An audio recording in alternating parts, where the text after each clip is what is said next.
Oh my gosh, you're here! Welcome to My Chatbot Life, where chatbot marketers share high converting strategies in this new conversational marketplace. Each week, MKJ introduces you to bot builders who are just like you, a little techie, a little markety, and a whole lot of geeky. Buckle up as Chatbot Mom enjoys another journey into My Chatbot Life.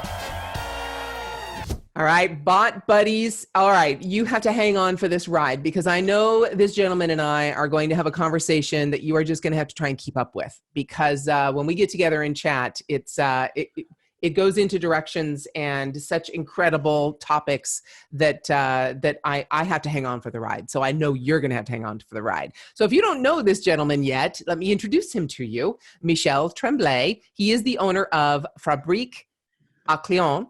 I think I said that right.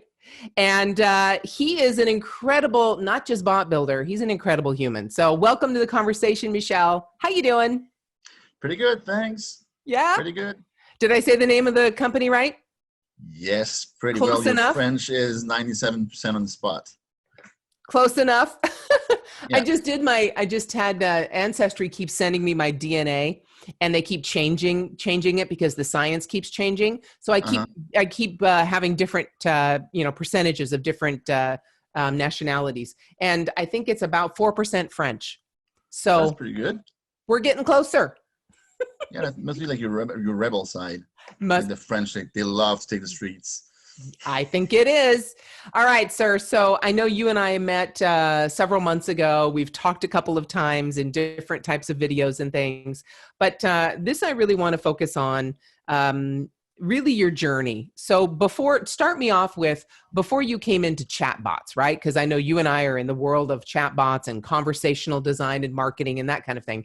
What did you do for a living before you discovered this whole conversational design and chatbots?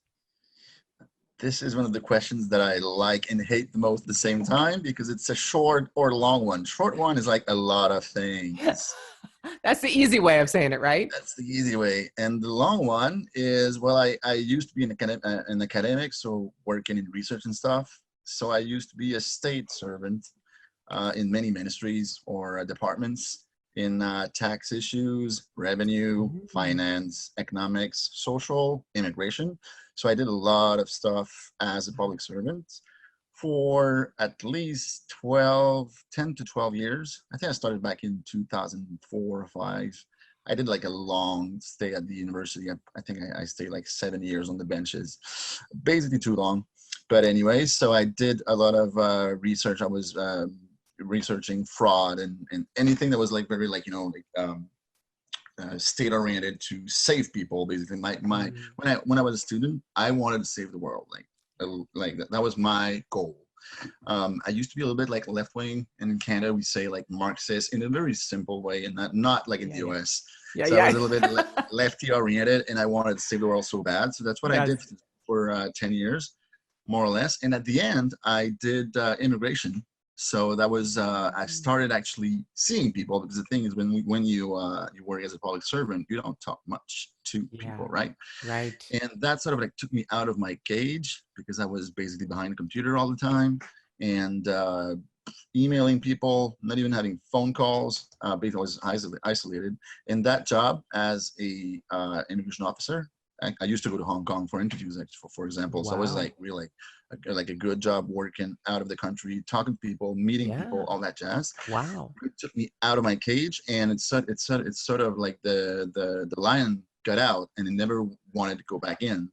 So at that time, I remember there was a lot of problems with the Ministry of Immigration. So since I was a little bit of a geek in computer stuff, I started doing a lot of work with the programmers and the IT guys, and actually I got pretty good at it. So I got like at some point I really got interested into like web stuff, web marketing, I remember my first WordPress was for a department inside the Department of Immigration, basically. Wow. So that's where I sort of discovered web marketing and web design and internet stuff. And at some point, I wanted so bad to do that I did that as a sideline. I was working as a state servant in immigration. And at the same time, I was making websites which was quite a lot of fun, basically. Yeah. And I was doing that with people I didn't even know, because I was working with, I remember like at some point, I was working on a project for a Bitcoin investing community. So we made like a huge website, super success, made a lot of money out of it, basically. And that's what actually made me leave my job, because that community brought me to build a lot of things and do a lot of things and make a lot of enough money to quit my job. So I quit my job in immigration in 2017 or something, or 16, 17. And then I got full time into web marketing and internet, side jobs, basically. Mm-hmm. And I remember well, some people on the podcast probably know Dan Henry, which is a marketer in the US, right? Mm-hmm. And I remember at some point I started getting hit on the internet by Facebook ads. Sorry. With his ads on just becoming an agency, do Facebook marketing. So I started digging into that, and I was like, hey, that's interesting. You can reach people by using funnels and websites instead of just doing websites without a goal, right? Because that's what we were doing, websites and no real marketing. Yeah. So once I got into this whole Facebook ads and funnels, and then discovered ClickFunnels, and then discovered like ManyChat, and that's where the fun started, because for the first months I was doing, I remember in early 2017, not early 2018, I was doing like, Facebook ad stuff, trying to get clients and stuff. And at some point, I remember one client was using, a chatbot. What the heck was a chatbot when I heard about that thing, right? Yeah. And because of, I did like the funnel thing, doing like funnels and Facebook ads.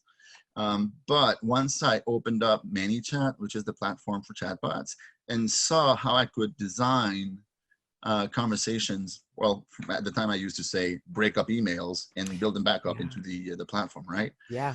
And I saw all the conditions and all of the way you could build up a conversation inside of ManyChat. It's as if I found myself finally into something that looked like my brain.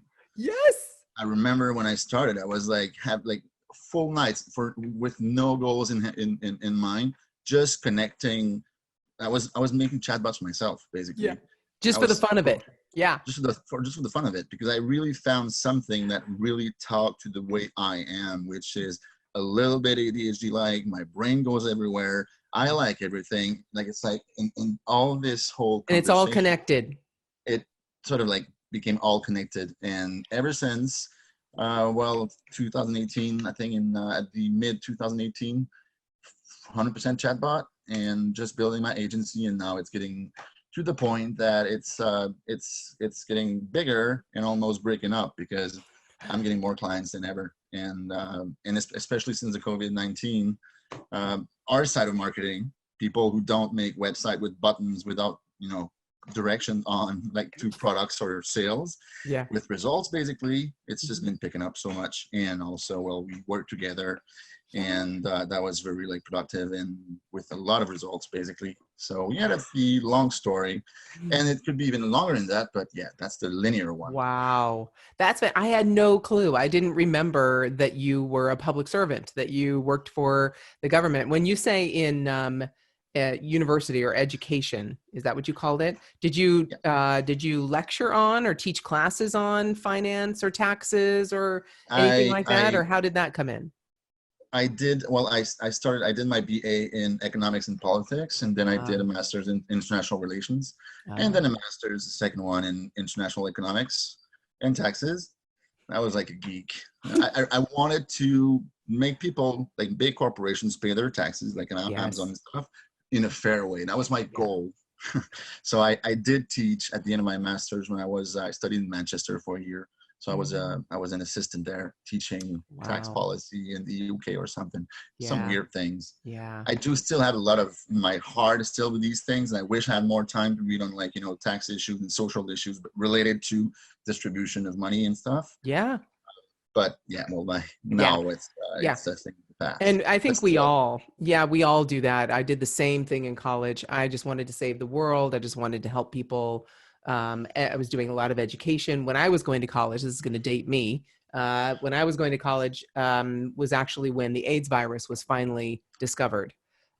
When the actual virus, the retrovirus, was finally discovered. I was studying under the professor that discovered it.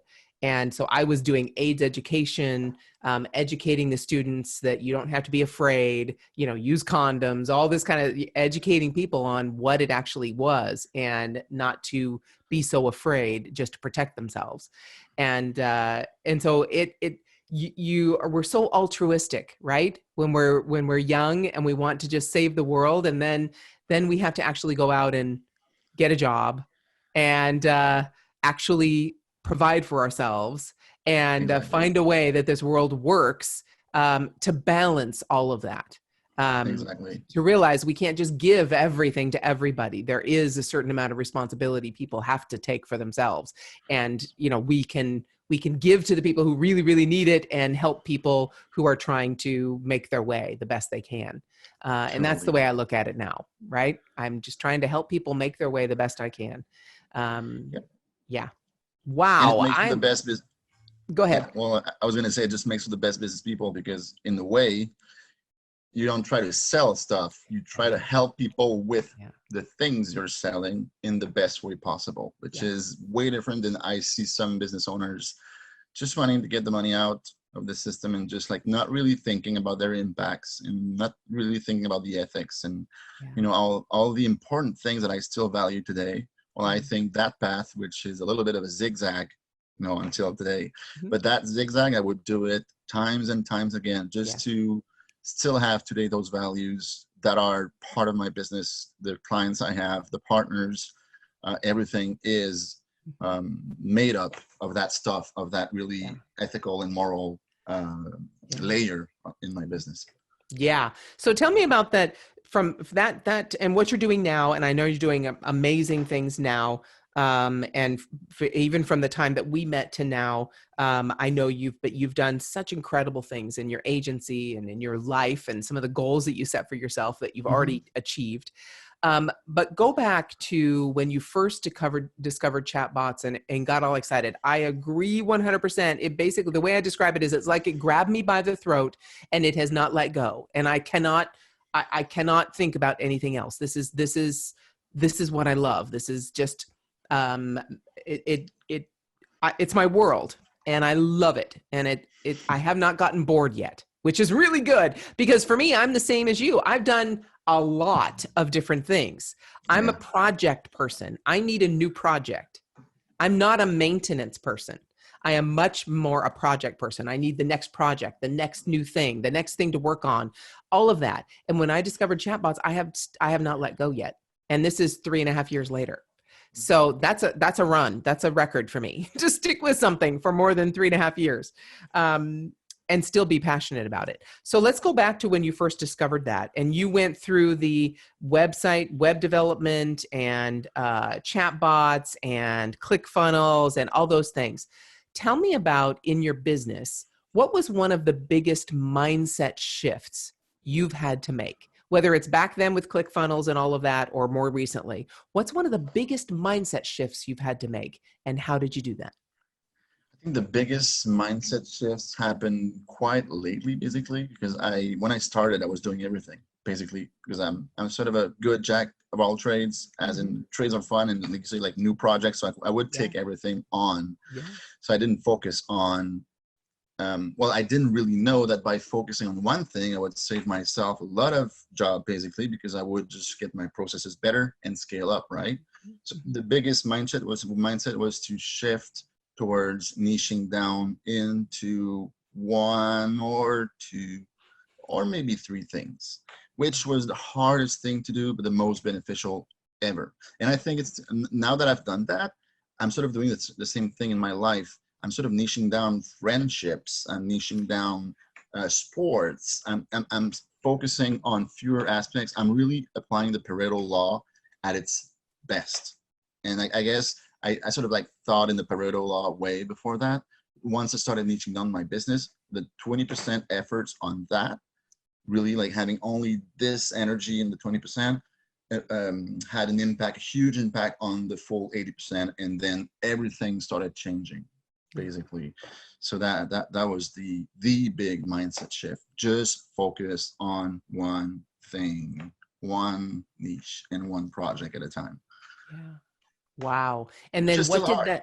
it's still very hard. I know, because our nature is not that, right? Our nature Yeah, is to exactly. be scattered and go do the whole shiny object, the whole chasing squirrels, I get it, all those things. So, but what did that do then for your business? How did that affect your business to really embrace that rather than fight it? Because it's scary, right? We feel like if we eliminate all of these other opportunities or possibilities, we're going to eliminate the opportunity to support ourselves and make money. Exactly. But it's actually the opposite, right? So how did that affect your business doing that? And how did you get over that fear? How did you just make yourself do it? I guess I had some the reason why I switched, I was looking for an answer. I knew that I had to change something, and I was really willing to do it. And I looked for, let's say, like a little bit of a kick in the butt, because I'm the kind of guy who can do a lot of things, but I can focus. Like if you give me my Ritalin, socially wise, yeah, I'm gonna be a pro at doing that thing. So by taking coaching in the industry, which you're part of, that thing was like the trigger of believing it was possible, because someone told me, just go for it. And I'm a dreamer, and I was really dreaming about, I'm in the e-learning niche at the moment, and that's the niche I love the most, because I've purchased a lot of trainings online. I believe that it can bring a lot of good to the world, and I wanted so bad to do just that, but I was not allowing me to do it, just to jump for it, because I only had maybe 1 or 2 clients, but I knew the industry pretty well. So once I allowed myself to just do the dream, just jump into it, it's as if my zone of comfort just like fell down, and even the anxieties of jumping off the train, even them, they were not there anymore. It was like, okay, you can do it. It's possible. Just jump.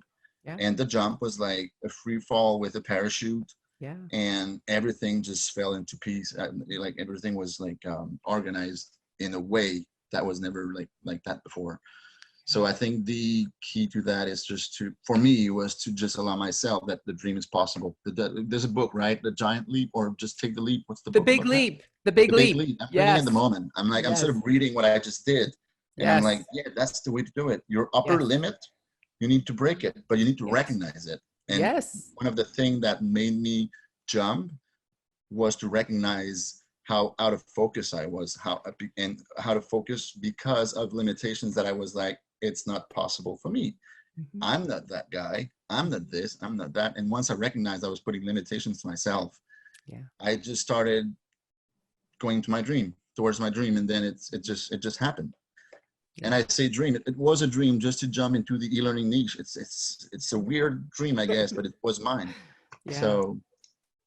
Yeah, definitely. And because of that, again, your business has just skyrocketed. Yeah. And the impacts by doing that, well, it's the more I work on my with clients, the more knowledge I have, the more processes I have, the less work I have to do, because now I can delegate. I have more time to learn how to sell better, so I can sell more expensive. And by doing that, I can take fewer clients. Although right now I did do a little bit of a few mistakes by accepting too many clients too fast. And I said, okay, it's going to be done tomorrow or in 2 days. But then 5 people came at the same time, and things are breaking down. But still, it allowed me to free up time and resources and lower the stress down as well, because it was really stressful, not really always running for not that I didn't have clients. It was stressful because I knew that I was going all over the place, and it was not good at all.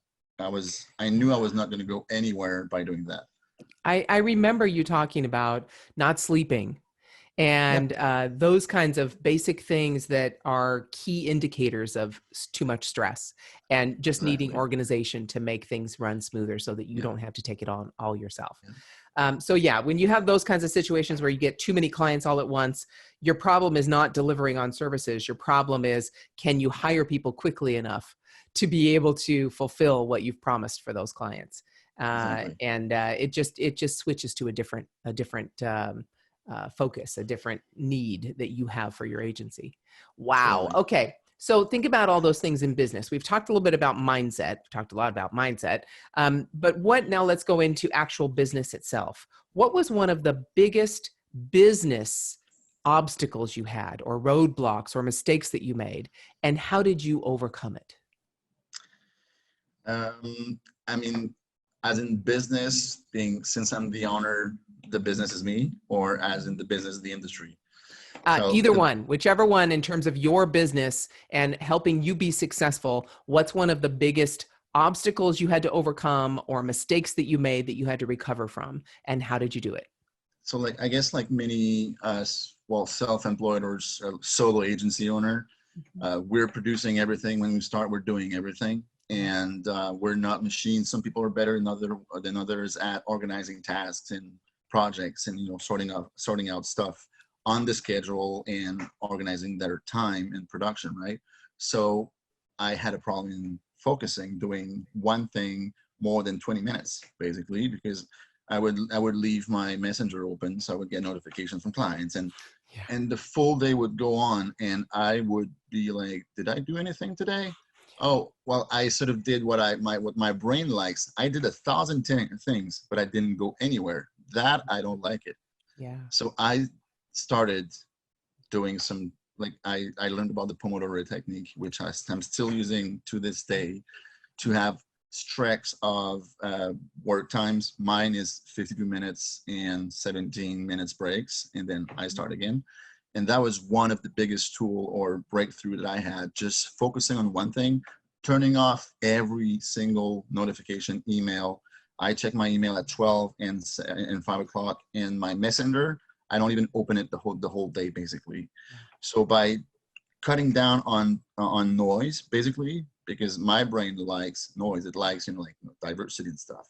So by turning down noise, it helped me focus, and my own business became focused as well, because I was the business myself.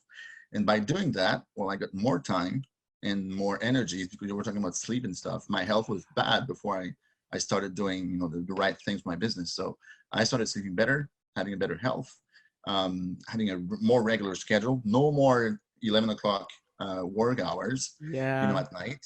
Yep. So the whole thing, it changed the whole focus thing. By putting focus into my business and myself, things just went up. It's one thing that I really changed. And then after that, I learned things that I had to change. But the trigger, once I started believing into my own dream of going into e-learning, then the second thing was to focus. And the way to do that was to break things down into one thing at a time, and using the Pomodoro Technique, which is a simple tool, but so powerful to this day. So, isn't it amazing? Yes. So basically there were two things, and I do this because I do some private coaching too.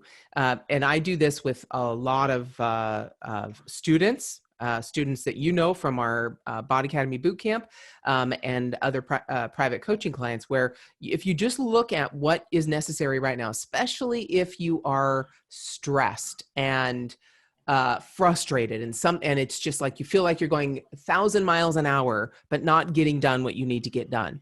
And though that perpetuates itself and really becomes a very difficult thing to get out of, right? Because it's a spiral. If you just look at that and go, what are the just two things that if you changed these two things, you have the domino effect, that will, just like the 80-20, right? These two things, if I spend time on this and fix these two things, then all else will fall into place. That's all you did. That's exactly what you did. It's like two little things to impact everything else. And it just cuts the noise. Yeah, exactly. It takes care of all those other things. Instead of trying to hit all of them, you just handle the two biggest ones that then will impact everything else. It's a beautiful thing. It really, and when you're in it, it's really hard to see what those things are. It's really hard, right? Yes. Simple, but when you don't know that, it's actually hard. Yeah. And the very interesting thing is that once you change those two things, after that, you can apply that to everything. And one of the things in the brain, the dopamine in the brain needs simulations, right? So when you're accustomed to having a lot of noise, and it's sort of like something you don't like anymore, but your brain wants it, you get used to doing fewer things and learning that you don't need to do everything. Mhm. You know, because that is one big part of my learning this year, was to be able to be stimulated as much with fewer things Mhm. than what I was used to and my brain is used to, which is the whole world, you know, everything, all topics and all everything. Yeah. So Yeah. it taught me how to get as much fun with fewer things, but more results, and for my business, more income at the end of the day. Yeah. Yeah, it's a beautiful thing. It really is, because our brains can only handle so many things at once. Totally. And when we get deeper into a few things rather than just surface of a whole bunch, I think, for me anyway, life is even more fulfilling, because then I'm deeper involved, and my relationships are deeper, and all those things are, I'm more committed to them because I know more about them. I'm not just surface giving a few minutes here and there to a bunch of different things. Yeah, I love it. I agree with you 100%. That's why we are kindred spirits, I believe. Well said. Very much so. Well said. Very much so. All right. So, let's go way, way into the future. And we're talking, I believe we're all going to live to 150 years old. So this is a long time from now. You're looking back at your life, and someone is going to write your biography, the biography of Michel's life. What would the title of that book be? Oh, like I said, I was sort of like a jack of all trades in a very positive term. So like I'm someone who likes everything and always want to dig into something, right? So I guess the book could be something like add spice to your life with something new every day, There you as a tool go. to happiness or something, you know. There you go. So Next thing I'm something going to, like that. yes, I'm going to look for, now that my youngest son has grown a bit, what for my 50th birthday, I wanted to go skydiving. I wanted to jump out of an airplane and go skydiving. But my son was only, I think, like 11, and he was like, "Oh no, you could die. Why would you do that?" So he bribed me and said, "How about we do this, Mom? You lay on the floor, and I'll just point a big fan at your face, and you can just close your eyes and pretend you're falling out of a plane. How does that? Yeah. Would that work?" So now that he's 18 and over that and totally fine with, like, "Yeah, whatever, Mom. If you die, you die. It's your deal." Well, that was pretty original when you think about it. He took that out of the box totally. He just went and said, He's "Okay, 100% like you are. That's you for want," sure. He's your son. You're the mom. that's what he said. He Oh, says, "You really want just the experience. So I'll give you the experience, but you don't have to actually do the act, right? That's kind of what you just want, the yeah, experience. Here's an alternative experience that kind of feels the same." I'm like, yeah. really it doesn't, but that's okay. But anyway, so yeah, skydiving is one of the things that I want to do to add spice to my life. Absolutely. So yeah, I'll follow. I'll read that book. All right. So that's the book title. Who's going to write that book for you? Well, like you said, I do believe that, because of technologies and also like lifestyle and stuff, we might live like until, I always say 135 or something. Yeah. And hopefully the one that, and I believe in true long relationships. So I wish that the person that I'm with would write that book basically after I'm gone at 137 or 138, when she's still around, and Yeah. she get it pre-phased by the kids and friends There you and go. everyone that's around. There you go. And only the ones that do understand the weirdness into the guy, because some people obviously don't understand the way we work and we function. Yeah. So it will be allowed only for people who understand the weirdness inside of my head to say a word in the preface, which There you would be go. probably 5 people. At the end of the day, Yeah. that really get the point of what Yeah. works and what Yeah. is inside of my brain. So Absolutely. Yay. All right. And so this amazing person with whom you've shared your life, the majority of your life, what would she say is the quote that you lived your life by? well, for sure, it'd be something like, well, a bit like your son did, like thinking outside the box, right? So she'd probably say that he always finds or always found a solution, because I'm an out of the box thinker, and I'm always plugging something from totally remote or out of context to something that's right here, and it goes like, oh, that's a nice solution. Yeah. So that be that. And I can see that because who you are, excuse me, with all of those new experiences and trying new things and learning about new things, you do know enough about them to really understand what that thing is. And so you can extrapolate. You can say, oh yeah, this other thing over here would relate over to this. Only a person who is experienced and been open to all of those things can find a creative solution that is outside of what everyone else might think, who is deep in it, right? Yep. Yeah, Totally. you have that gift. You absolutely have that gift. So I see that very, very, again, I can't wait to read that book. I can't wait to see the life. I can only hope that I'm around for long enough to watch all of that unfold. So I sincerely hope that that happens. And you'll read it anyways, because you know that I don't know if you read about that, but talking about the future, like 30, 40 years from now, basically everyone will have a biography written by, somehow helped by the system or AI or whatever, and completed by humans. Micro biography, like kind of thingy, whatever. So for sure it's going to be written with everything, all the traces we leave everywhere in our computers, on the internet. And then, so there will be a version anyways. Written by my bot, maybe. Yeah, there you go. There you go. That's it. That's going to have to be, if anyone ever asks me this question, that's what I'm going to have to say. It'll be written by my bot. And she will just say, she was a badass and then she died. That's all there is to it. And then sent once in a while through broadcast and exactly. Click buttons and multiple answers. There you go. Did you like this guy? Maybe yes, no. Awesome. You didn't like him? What about that time? Oh, you weren't there. Sorry. We're going to know all that stuff, right? Oh my gosh. Michel, thank you so much for spending this time with me. I can't wait until the next conversation we have, because I know we will have many, many more. But in the meantime, keep being your amazing self. Thank you. I will. Well, I can't do otherwise anyways. That's my nature. The crazy boogie. Thanks for listening to the My Chatbot Life podcast. To watch this video chat, visit mychatbotlife.com and get all the rocket boosters you need for your own chatbot success.